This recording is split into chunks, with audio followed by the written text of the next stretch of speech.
RS brothers లో ఆషాఢం KG sale మళ్ళీ మొదలైంది. మరెన్నో క్రేజీ ఆఫర్స్ ఖైదీ చేయండి ఆర్ఎస్ బ్రదర్స్.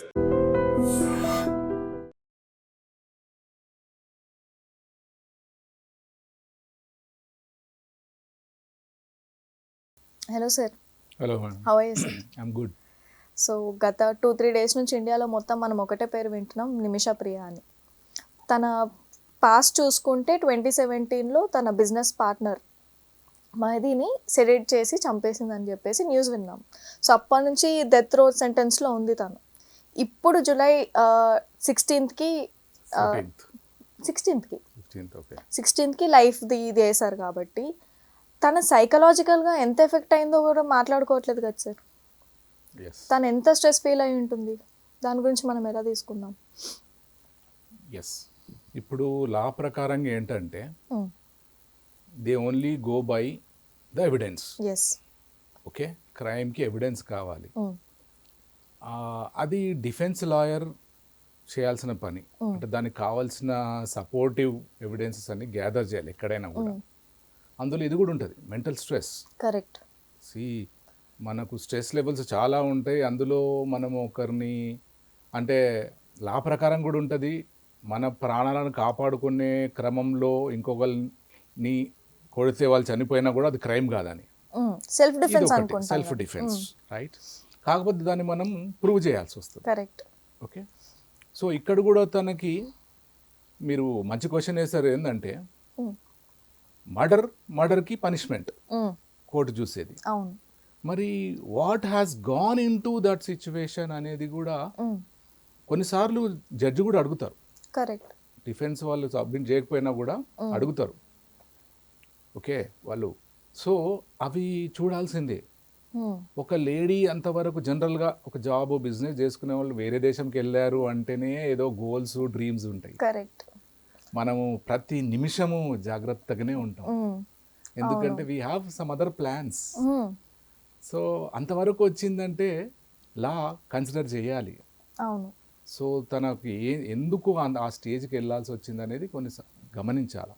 అంటే తను ఫిజికల్గా కూడా అబ్యూస్ అవుతుంది, మెంటల్గా కూడా అబ్యూస్ అవుతుంది ఒక దిక్కు నుంచి.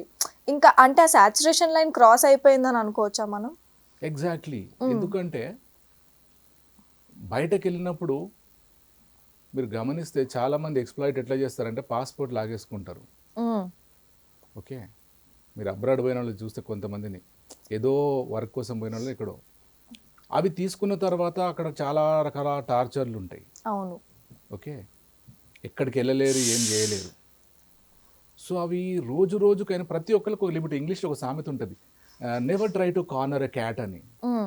క్యాట్ మనకన్నా చిన్నదే, కానీ తలుపులు వేసేసి దాని మీద పడితే అది it will throttle you. Just పీక మీదే కాన్సన్ట్రేట్ చేస్తాను. సో మరి అది రోజు రోజు అనుకుంటుండొచ్చు ఎప్పుడో బయటపడతా అని. బయటపడనప్పుడు వేరే ఆప్షన్ ఉండకపోవచ్చు. అవును, correct. If you go in to the details, option ఉండకపోవచ్చు. ఏం ఆప్షన్ ఇవ్వట్లేదేమో తనకి తప్పించుకోవడానికి కూడా. అంతవరకు ఎందుకు వెళ్ళాల్సి వచ్చిందో వాళ్ళకి తెలియదు. ఏదైనా ఉంటే తీసేసుకోవాలి, ప్రాణం ఇంపార్టెంట్ కదండి. డబ్బే కావాలంటే డబ్బు తీసేసుకో కానీ వదిలేయాలి మనుషులని. ఎక్కడ నుండో వచ్చారు. అట్లా అనుకుంటే ప్రతి దేశంలో వేరే దేశాలలో ఉన్నారు. అవును సార్. సో అది తెలుసుకోవాల్సిన అవసరం ఉన్నది. అందుకనే Kerala government central government request చేయడంతో అండ్ ఎక్స్టర్నల్ అఫైర్స్ మినిస్టర్స్ లెవెల్లో అక్కడ ఎక్స్టర్నల్ మినిస్టర్స్, ఎంబసీ వాళ్ళందరూ ఈ మళ్ళీ రీకన్సిడర్ అని ప్రపోజల్ పంపించడం జరిగింది. మధ్యలో వాళ్ళు డినై కూడా చేశారు సార్ ఈ పిటిషన్ని ఏదైతే వేశారో. అది ఏ కోర్టులో అయినా ఉంటుంది, అంటే they have discretionary powers. Okay, అదే ఎందుకంటే మన ఇండియాలో కూడా చూసుకుంటే అన్ని సుప్రీంకోర్టు హైకోర్టులు అన్ని డినై చేసినా కూడా ఒక ఆప్షన్ ఉంటుంది, ఊరేస్తే. మళ్ళీ ప్రెసిడెంట్ క్లెమెన్సీ. కరెక్ట్. క్లెమెన్సీ అంటే మనము అపాలజీ అని అడుగుతాడు అన్నమాట, క్షమించండి ఇంకా ఒకసారికి ఏదో అని. అది ప్రెసిడెంట్ ఇవ్వచ్చు, కాకపోతే మళ్ళీ ఆ కేసు అంతా చూస్తారు. అది ఉంది కదా అని సైన్ చేయరు వాళ్ళు. అంత రిపోర్ట్ చూసుకొని ఎక్కడన్నా వాళ్ళకి ఆ స్కోప్ ఉంది, వీళ్ళు ఇన్నోసెంట్ అనుకున్నప్పుడు మాత్రం ఇస్తారు ప్రెసిడెంట్. సో అక్కడ కూడా మరి వాళ్ళకి ఏ ఎవిడెన్స్ కనబడలేదు అన్నట్టు ఇన్ హర్ సపోర్ట్. తన సపోర్ట్ ఉంటే లా ఎక్కడన్నా ఆలోచిస్తారు. సో అన్ఫార్చునేట్లీ తనకు సపోర్టివ్గా ఏం దొరకలేస్తుంది. కరెక్ట్. 2017లో ఇన్సిడెంట్ అయింది. 2018 నుంచి ఆల్మోస్ట్ ఇప్పటి వరకు తను జైల్లోనే ఉంటుంది. తన coping capacity and coping mechanism ఎలా హ్యాండిల్ చేస్తుంది మరి అక్కడ? ఎస్, ఇది ఇప్పుడు ఈరోజు కూడా ఒక రిపోర్ట్ వచ్చింది, నేషనల్ క్రైమ్ బ్యూరో రికార్డు. ఇండియాలో ఉన్న ఆల్ ప్రిజనర్స్ అందులో 10% ఏజ్డ్ ఉన్నారంట. ఏజ్ డే 50 to 70 ఉన్న వాళ్ళు ఉన్నారంట. అయితే ప్రిజన్స్లో I'm taking Indian prisons in context, వాళ్ళే 50+ అంటే డయాబెటీస్ కానీ బీపీ ఇవన్నీ చాలా ఉంటాయి. అవును, కరెక్ట్. సరైన మెడికల్ ఫెసిలిటీస్, కౌన్సిలింగ్ ఫెసిలిటీస్ లేవని నేషనల్ క్రైమ్ బ్యూరో రిపోర్ట్ చెప్పింది. వాళ్ళు ఎవ్రీ స్టేట్ డీజీ అంటే డైరెక్టర్ జనరల్ ఆఫ్ పోలీస్ ప్రిజన్స్కి రిపోర్ట్ పంపించారు. పంపించి please look in to these matters అని. ప్రిజనర్ ఓకే, అదేంటి రిహాబిలిటేషన్ సెంటర్, అక్కడ కావాల్సిన బేసిక్ హ్యూమన్ ఫెసిలిటీస్ ఇవ్వాల్సిందే. అయితే అది మిస్ అవుతుందని ఆ రిపోర్టే చెప్పింది. సో ఎక్కడైనా ఉంటుంది, అంటే ప్రిజన్లో ఎట్లా ఉంటుంది అంటే కొన్ని based on the crime different ఉంటాయి. కొందరు గ్రూప్లో ఉంటారు, కొందరు సింగిల్ ఉంటారు, కొందరు టోటల్ ఏరియానే వేరే based on the national crime, international crime. అంటే వాళ్ళని లోన్లీనెస్లో పెడతారు, అంటే ఎలోన్ ఒక దగ్గర పెడతారు, విచ్ ఇస్ రియల్లీ సాడ్. అవును, క్రైమ్ కన్నా ఎక్కువ ఆ ఒంటరితనము, ఎవరు కనబడకపోవడము, ఎవరు మాట్లాడకపోవడము, అది ఇంకా పనిష్మెంట్ కన్నా పెద్ద పనిష్మెంట్ అనొచ్చు. అంటే ఐసోలేటెడ్ గా ఉండడము. మీరు చూస్తే చాలా మంది ప్రిజన్ లో అది తట్టుకోలేక వాళ్ళని వాళ్ళు ఇన్ఫెక్ట్ చేసుకుంటారు, కొందరు సూసైడ్ అటెంప్ట్ చేస్తూ ఉంటారు. ఓకే, ఆ యాటిట్యూడ్ ఎట్లుంటుంది అంటే వీళ్ళు ఏది కరెక్ట్ చెప్పారని ఉంటుంది యాటిట్యూడ్. జైలర్స్కి ప్రిజనర్స్ చెప్పేది కరెక్ట్ కాదు, కానీ అన్నీ అట్లా అనడానికి లేదు, కొన్ని కరెక్ట్ కూడా ఉంటారు అని. మళ్ళీ అక్కడ మంచుకున్న వాళ్ళని కూడా వీళ్ళు ఏం చేస్తారు, వేరే సర్వీసులు వాడతారు ప్రిజన్స్లో. కరెక్ట్, అది లక్కీ అనాలి వాళ్ళని. అందరికీ ఇది ఉండదండి, ఎమోషనల్ ఇంటెలిజెన్స్ ఉండదు. బాధ ఉంటే బాధ చెప్పుకోవడం కూడా రావాలా. మనం బాధ ఎక్కువైనప్పుడు చెప్పుకోం, సఫర్ అవుతాం, వి ప్రిఫర్ టు సఫర్. అట్లా వాళ్ళు కూడా ఉండొచ్చు. ఆ రకంగా తను కూడా చాలా సఫర్ అయి ఉండొచ్చు. బీయింగ్ ఏ లేడీ, వేరే దేశం, అది ఇంటర్నల్గా మనకు రానియరు, ఎవరు రానియరు ప్రిజన్స్లో. ఏ రకమైన అంటే ట్రీట్మెంట్ ఉంది తెలియదు, అది ఎవరు రానియరు. ఓకే, సో అంటే బాగానే ఉంటుంది, కానీ కొన్ని ఎట్లుంటాయి అంటే వాళ్ళ ట్రీట్మెంట్ వేరేనే. క్రిమినల్స్ని బట్టి అది వేరే ఉంటుంది, వాళ్ళు చెప్పకపోవడం, వాళ్ళ పద్ధతులు వేరే ఉంటాయి మొత్తం. సో ఇక్కడ కూడా తను చాలా సఫర్ అయిందని అనొచ్చు. డబుల్ పనిష్మెంటే, అంతే, డబుల్ ట్రిపుల్ పనిష్మెంట్ అనొచ్చు. ఒక తనకు అన్యాయం జరిగిందని ఆ ప్రెషర్ తట్టుకొని బయటపడడం అనుకోవడం, ఆ దాంట్లో ఆ వ్యక్తి చనిపోవడం, కేసు ఫైల్ కావడం, ఇంప్రిజన్మెంట్ కావడం, ఇవన్నీ everything is a different punishment. Correct. Advocates కూడా అంటున్నారు ఈ విక్టిమ్ ఎవరైతే ఉన్నారో తను ట్రామా ఆఫ్ అబ్యూస్డ్ అని అంటారు. అంటే అబ్యూస్డ్ విక్టిమ్ తిను, సో దానివల్ల ఇలా షేప్ అయిందేమో సిచ్యువేషన్ అనేసి ఒక పిటిషన్ కూడా వేశారు. అంతే కదండి, మనము ఇందాక మాట్లాడుకున్నాము, సాధ్యమైనంత వరకు మనము సేఫ్గానే ఏదన్నా పరిస్థితులు బయటకు పోవాలనుకుంటాం. If there is no way, lady మగవాళ్ళు కూడా కాదు, ఏ రకమైన అబ్యూస్ జరిగిందో అది అడ్వకేట్ రిపోర్ట్లో పెట్టుండొచ్చు. ఎవరు లేరు, సింగిల్ లేడీ అని చాలా చేసి ఉండొచ్చు. సో అదన్నీ అడ్వకేట్ టాస్క్. అది ఆ లేడీతో కూర్చొని అడగాలి, బిట్ బై బిట్ అడగాలి, అడిగేది రికార్డ్ చేయాలి, వీడియో రికార్డ్ కూడా చేయాలి, చేసి రికార్డ్ చేసి జడ్జికి ఇవ్వాల్సి వస్తుంది. చెప్పకుండా సైలెంట్గా ఉండడంతో ఉంటే law will take it as acceptance. లాలో ఇంకోటి అంటారు, ignorance is not a bliss అంటారు. నాకు ఇది తెలీదు అంటే ఒప్పుకోదులా బేసిక్లా. అందుకనే మేము కూడా బయట కూడా చెప్తూ ఉంటాము, నేను ప్రిజన్స్లోకి వెళ్ళినప్పుడు కూడా చూస్తే వాళ్ళు ఏమంటారు, ఇది క్రైమ్ అని నాకు తెలియదు అంటారు 30% వాళ్ళు. అంటే బేసిక్ అవగాహన లేదంటారు. లేదు, తెలియదు అంటారు. ఎడ్యుకేటెడ్ వాళ్ళు కూడా తెలియదు, ఎవరికి తెలియదు, మనకు బేసిక్ లా తెలియదు. Actually there should be paper in the university and schools and education, అన్ని ఎడ్యుకేషన్ ఇన్స్టిట్యూట్లు ఉండాలి బేసిక్. కరెక్ట్. నేను ఎక్కడైతే ఇండక్షన్ ప్రోగ్రామ్కి వెళ్తానో అక్కడ ఈ కొద్ది పాయింట్స్ మాట్లాడతా. Basic law for girls and boys students మాట్లాడతాను. అది టీచర్స్ కూడా పనికొచ్చింది. విమెన్ టీచర్స్ అన్నారు, even we do not know అని. సో వీళ్ళు ప్రజెంట్ చేయాలి, అడ్వకేట్ ప్రజెంట్ చేయాలి, అది బిట్ బై బిట్ తను కూడా చెప్పాలి. అదే అంటున్నాను కదా, చాలామంది చెప్పారండి, కమ్యూనికేషన్ చేయరు. అది ఎంత ప్రాబ్లం అయింది, నాకు దారి లేకపోయింది, మేబీ ఈ was about to kill her, మనకు తెలియదు కదా, ఉండొచ్చు కదా. అంతే కదా. అవన్నీ తను చెప్తే కానీ ఎందుకు చనిపోయినా చెప్పడానికి లేదు. ఇంకో ఎవరున్నారో వాళ్ళందరూ చెప్తే వాళ్ళు అన్నీ తీసుకొని అవి ఎంతవరకు అవి కరెక్టో చెక్ చేసుకుంటారు. మళ్ళీ ఆ ట్రయల్లో చెక్ చేసుకున్న తర్వాత జడ్జికి అనిపించింది అనుకోండి, yes this is the case to be considered అనుకుంటే వస్తుంది. సో మళ్ళీ వేరే కంట్రీ అక్కడ హార్ష్ లా ఉంటుంది. అందుకనే మనకి ఇప్పుడు గవర్నమెంట్ లెవెల్లో ఇన్వాల్వ్ అవుతున్నారు ఈ కేసులో.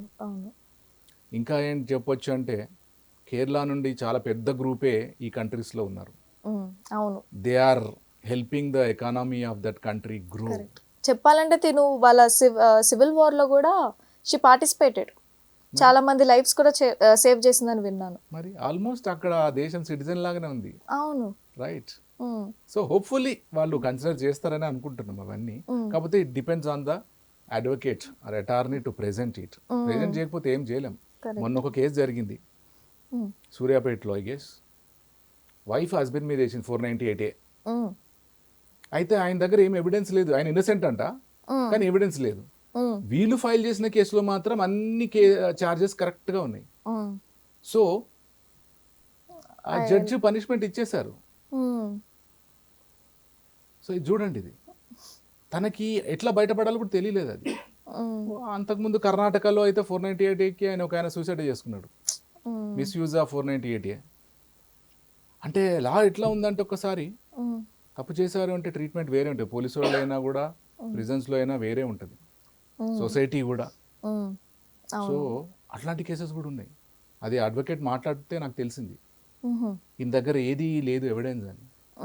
అంటే ఆ ఛార్జెస్కి, ఆ అలిగేషన్స్కి ఈయన ఏం రివర్స్ మాట్లాడడానికి లేదు, ల్యాక్ ఆఫ్ ఎవిడెన్స్ ఏం లేదు, ప్రూఫ్ ఈయన అట్లా మాట్లాడలే. ఏదో ఉండాలి కదా, ఇప్పుడు కొట్టారంటే ఎక్కడ కొట్టారు ఎవిడెన్స్ ఏదో ఉండాలా. అవును, తను కొట్టింది తనేదో ప్రూఫ్ చూపెడుతుంది, ఈయన ఏదో కన్ఫ్యూజన్ ఉండాలి. Is been charged. కరెక్ట్. మీరు ఇప్పుడు హోప్ఫుల్లీ సేఫ్ అయితే బాగుండు అని అన్నారు. ఆ హోప్ అనేది ప్రతి ఒక్కరి లైఫ్లో ఉండాల్సిందే. సో ఇప్పటికీ తన హస్బెండ్ టామీ థోమస్ ఎవరైతే ఉన్నారో ఒక హోప్ పెట్టుకున్నారు, ఇప్పటికైనా తను తిరిగి వస్తుంది, లేకపోతే మాకు ఇది న్యాయం జరుగుతుందని అనుకుంటున్నారు. కానీ ఫ్యామిలీ అనేది హోప్ రెసిలియన్స్ని ఎలా కోప్ చేస్తుంది, ఎలా మెంటల్గా వాళ్ళు ప్రెషర్ తీసుకుంటుండొచ్చు? ఇది ప్రెషర్ అంటే హోప్ కోసం పని చేయాలి కష్టపడి. ఎప్పుడైనా there is always a hope. Correct. ఇప్పుడు లాలో ఏమంటారంటే ఎవిడెన్స్ ఇస్ ఇంపార్టెంట్ అంటారు. అవును, ఏం చేస్తారో మీరు ఆ ఎవిడెన్స్ తీసుకురావాలి. సో కేసు అయింది, ఇంప్రిజన్మెంట్ అయింది, బాధ, ఏడుపు అవన్నీ ఉంటాయి. అందుకే కోర్టులో ఏడిస్తే పట్టించుకోరాలు, ఎవిడెన్స్ కావాలంటే. అవును, ఓన్లీ ఎవిడెన్స్. సో మనము అదే మళ్ళీ నేను ఎమోషనల్ ఇంటెలిజెన్స్ అంటాను, మనం భగవద్గీతలో స్థితప్రజ్ఞత అంటారు, అది ఎప్పుడు ప్రాక్టీస్ చేయాలి. మనం మంచిగా మనం పని చేసుకున్న ఇబ్బందులు జరగవచ్చు, లేకపోతే ఏం చేసినా ఏదో ఇబ్బందులు రావచ్చు. దాంట్లో నుండి బయటపడాలంటే మనం స్ట్రాంగ్ ఉండాలి మెంటల్లీ. సో ఇవి ఉన్నప్పుడు వాళ్ళు స్ట్రాంగ్ ఉంటే ఒక దారి వస్తుంది, ఏదో ఒకటి హోప్, ఒక క్లూ దొరుకుతుంది. అవన్నీ చూసి ఇప్పుడు ఇంకెవరు ఉన్నారో, వేరే వాళ్ళు విట్నెస్లు ఉన్నారో తను ఫేస్ చేసిన దానికి. సో ఇక్కడ ఆ ఇంటి దగ్గర, ఆఫీస్ దగ్గర, బయట చాలా ఉంటాయి. మనము అదంతా పట్టుకోవాల్సి వస్తుంది, వర్క్ చేయాల్సి వస్తుంది. సో అది అడ్వకేట్ చెప్తా ఉంటాడు, మళ్ళీ వీళ్ళు కూడా తిరగాల్సి వస్తుంది. సో ట్రై చేయవచ్చు, ఎందుకంటే ఏది అది ఫైనల్ కాదు. చాలా కేసెస్ ఉన్నాయి వరల్డ్ వైడ్, జడ్జిమెంట్ అయిన తర్వాత 20-30 ఏళ్ళ తర్వాత కూడా దట్ వాజ్ రాంగ్ అని బయటపడింది. అవును, రీసెంట్గా కూడా ఒక కేసులో భార్యను చంపేసిన అని భర్తని ఇంప్రిజ్మెంట్ వేస్తే అరౌండ్ 12 years or 26 years, కానీ తిరిగి ఆయన రిటర్న్ వచ్చేసరికి 50 years ఏజ్. చూస్తే భార్య బతికే ఉంది. అంటే ఎవిడెన్స్ వల్ల అలా ఆయన లాక్ అయిపోయారంటారా అక్కడ? అంతే లా అంటే ఫార్చునేట్ అనాలా, అన్ఫార్చునేట్ అనాలా, కానీ వాళ్ళు ఎవిడెన్సే, పోలీస్ అయినా వీళ్ళైనా అదే చూస్తారు వాళ్ళు. అయితే కొంతమంది క్రిమినల్స్ చాలా తెలివైన వాళ్ళు ఉంటారు. వాళ్ళు ఎట్లుంటారంటే మొత్తం అది ముందు సీన్ క్రియేట్ చేసుకుంటారు. ఒకరిని ఫ్రేమ్ చేయాలనుకుంటే ఏది క్రైమ్ అవన్నీ వాళ్ళు సెట్ చేసుకొని వాళ్ళు ఇరికిచ్చే కేసెస్ కూడా ఉంటాయి. అమాయకులు బలవుతుంటారు. ఓకే, సో మనం కొన్నిసారి ఇన్స్టిగేట్ చేయొచ్చు, మనల్ని ఏదో అనకూడని మాట అనాలని రెచ్చగొట్టొచ్చు కూడా. లేకపోతే మన కోపం తెప్పించే మాటలు అనొచ్చు, అవును. మనం బ్యాలెన్స్ తప్పడం, మళ్ళీ కేసు ఫైల్ చేయడం. అందుకే అది కామన్ పీపుల్కి తెలీదు, కొంతమందికి తెలుసు. So always there is a hope. కాకపోతే కొద్దిగా ఆ బాధ అనకుండా ప్రొటెక్ట్ చేయడం కోసం ట్రై చేయాలి. అవును. మళ్ళీ కోర్టు టైం కూడా ఇస్తుంది, మీరు టైం అడిగితే ఇస్తుంది జనరల్గా.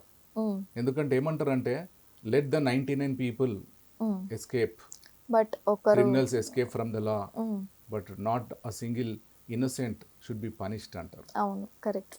నాకు ఇంకా టైం కావాలంటే ఇస్తుంది, ఎందుకంటే it's a life and death issue. ఇదైతే కొన్నిసార్లు ఎవిడెన్స్ వాళ్ళు ఇవ్వకపోవచ్చు భయం కోసం, మళ్ళీ మీరు 10 సార్లు రిక్వెస్ట్ చేయడంతో వాళ్ళు రావచ్చు, అవును. ముందుకు రావచ్చు. సో దానికి టైం పట్టొచ్చు. అవును. So they should always try. ఇప్పుడు అదే అంటున్నాం కదా, వాళ్ళు కేరళ గవర్నమెంట్ అప్రోచ్ అయితే, Kerala government, Indian government approach అయితే, ఇక్కడ ఎంబసీ అక్కడ ఎంబసీ మాట్లాడి ఇంతవరకు వెళ్ళింది అది. అవును, కరెక్ట్. ఇప్పుడు జూలై 16, 2025కి ఎగ్జిక్యూషన్ అయితే డేట్ ఫిక్స్ అయ్యింది. ఈ ఫియర్ అండ్ యాంగ్జైటీ మధ్యలో నిమిషా ప్రియ తన మెంటల్ స్ట్రెస్ని ఎలా కంట్రోల్ చేసుకోవడానికి సైకాలజిస్ట్ ఎవరైనా హెల్ప్ చేస్తూ ఉంటారు అక్కడ? జనరల్లీ ప్రిజన్స్కి ఉంటారు, లీగల్ కౌన్సిలర్స్ ఉంటారు, సైకలాజికల్ కౌన్సిలర్స్ ఉంటారు. Even I'm part of that counselling in prisons, Chanchalguda and Cherlapally ఉంటారు. అండ్ దాని జైల్ని ప్రిజన్ కాకుండా దానికి ఒక పేరు ఉంది, రీహాబిలిటేషన్ సెంటర్ అంటారు, పునరావాస కేంద్రం.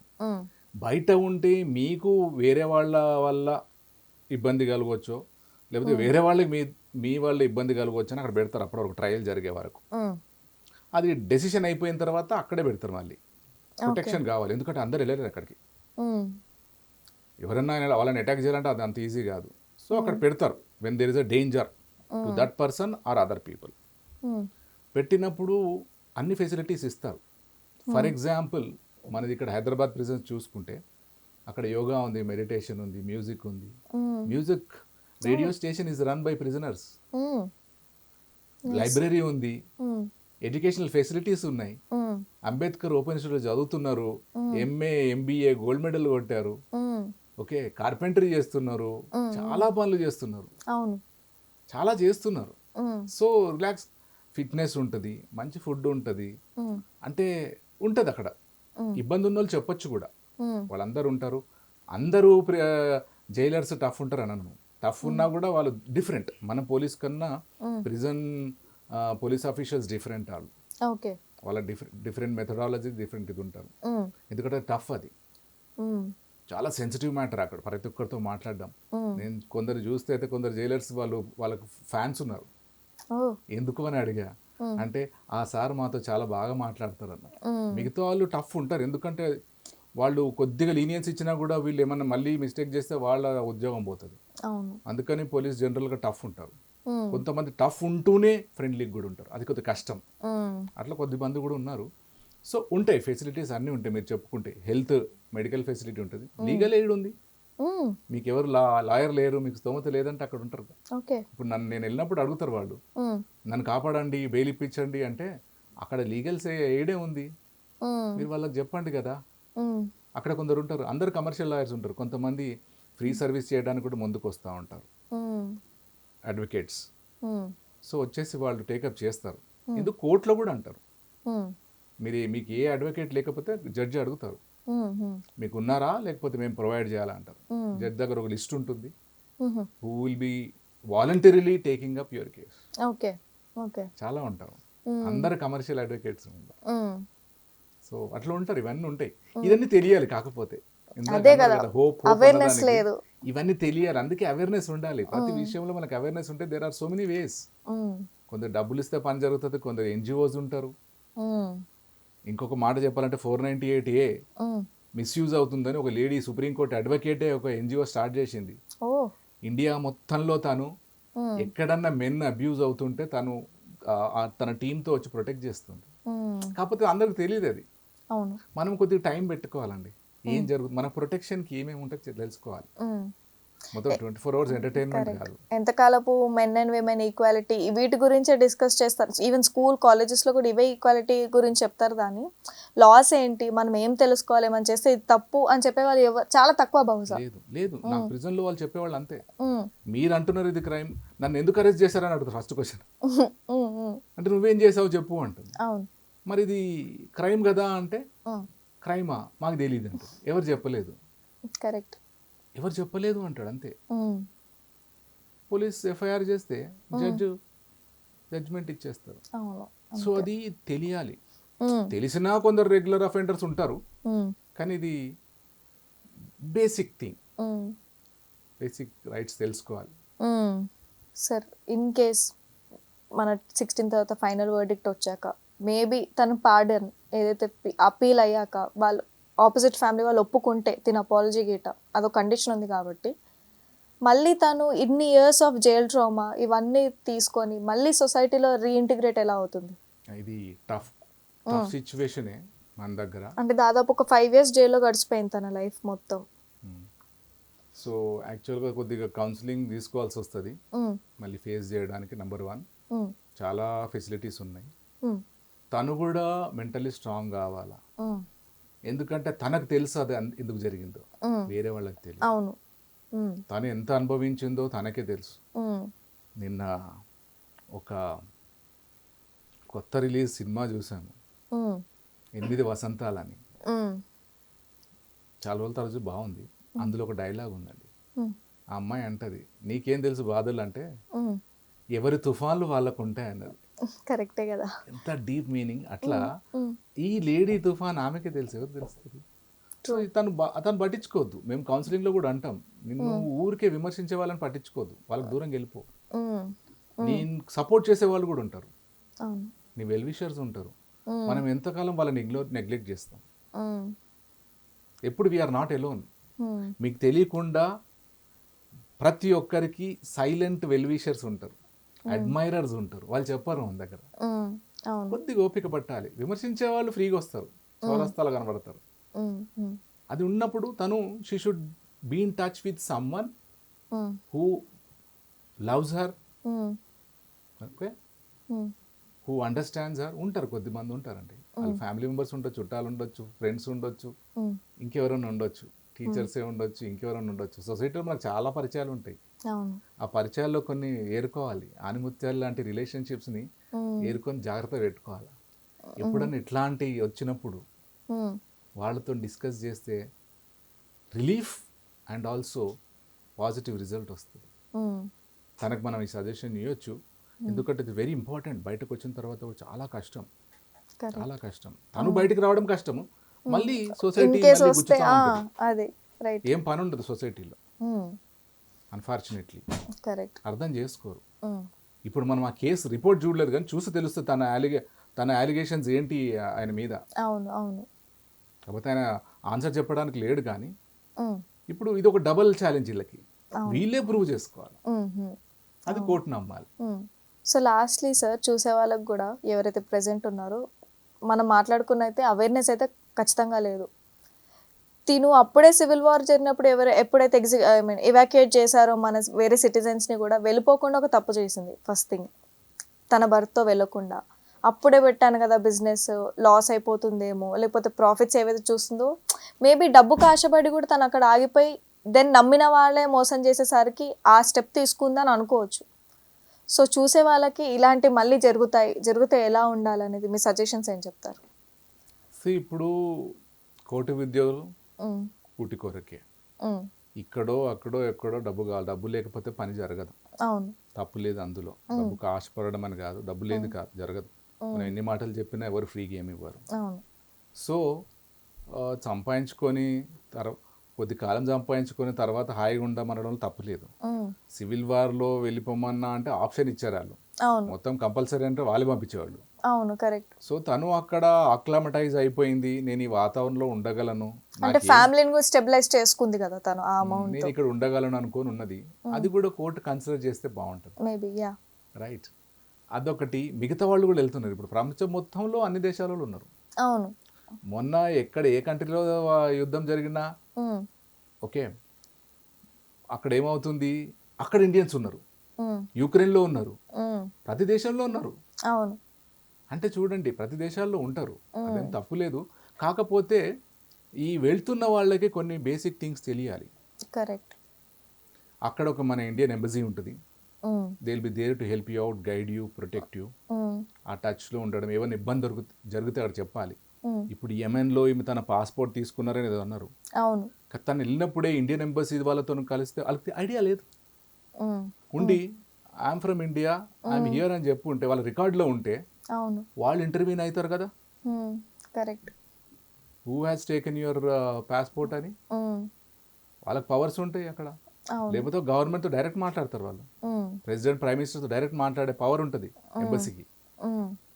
సో ఈ బేసిక్ థింగ్స్ అబ్రాడ్ పోయే వాళ్ళు తెలుసుకోవాలి కొద్దిగా. అవును, తెలుసుకొని వెళ్తే better. Protect your self, how to be away from any abuse, ఇవి తెలుసుకోవాలి. ఎప్పుడు తెలుసుకోవాలండి. ఇప్పుడు లా ఏమంటుంది, అది నీ హెడేక్ అంటది, అందరికి చెప్పలేమంటారు వాళ్ళు. మనం బేసిక్ థింగ్స్ తెలుసుకోవాలి. నేను ఇందాక చెప్పినట్టు కూడా బేసిక్ లా మనం కొద్దిగా తెలుసుకోవాలి. ఎక్కడ పోయినా కూడా you have to protect your self first to avoid some issues.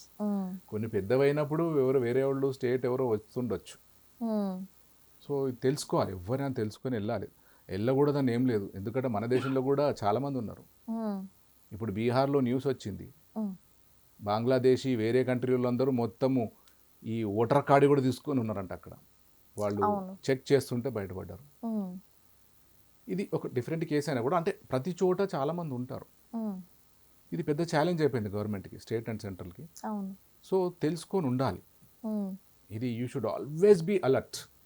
ఇదే మనం చెప్పొచ్చు, always be alert, always know, always think of the worst. అంత సేఫ్ అనుకోవడానికి లేదు. వర్స్ట్ సిచ్యువేషన్, తెలుగులో అంటారు కదా, కీడించి మేలించాలని. అంటే ఫస్ట్ నెగటివ్ గా ఆలోచించేసి then take positive steps. Every winner thinks about the worst. Correct. అంతే. Okay sir, thank you sir. Thank you. Okay.